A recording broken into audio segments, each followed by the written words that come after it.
We've been a customer since 2016. We had a number of years rollout, obviously interrupted by COVID. So we finished our final rollout in 2021, and now our aim is to kind of optimise and embed the solution. So half the battle's getting people on, the next bit is properly optimising it, really knowing the system, as your users do as well, and then embedding it.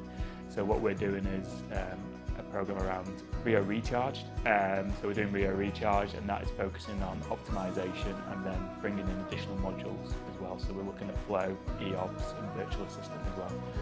And that will really enhance our experience for our staff using it, but also with Virtual Assistant for patients as well. So with system convergence is what we're looking for with our aims. So we have had lots of multiple systems being used in the past, and what we want to do is get everything onto Rio, have one core EPR. So if you're a clinician, you can go on at the start of the day, you're not having to log on to multiple different systems. You can see the patient journey all on one system as well. We've got a really good piece that we're actually a provider of mental health, children's mental health and learning disability services across the whole of Lancashire and South Cumbria, and there's Rio just being used for the core system of that. So it's about making those additional things on top as well.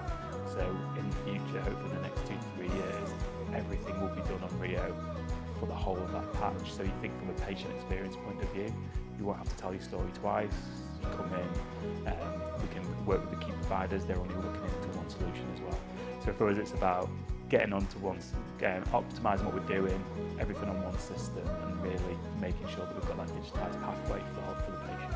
So in terms of Rio Mobiles, we have mental health inpatient and we have community teams. One thing we want to do is how do we mobilise the community team so they don't need to go back to base and use a desktop version of Rio. They can use an iPad, they can engage with the patient, they can use things. So there's Dialogue Plus, which is a methodology for care planning. It's just been introduced nationally.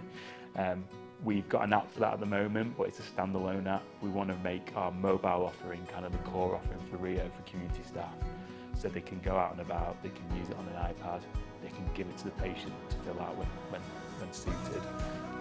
And they can just really be a lot more streamlined, a lot more optimised in the way they work. Our collaboration with Access Group's been really good.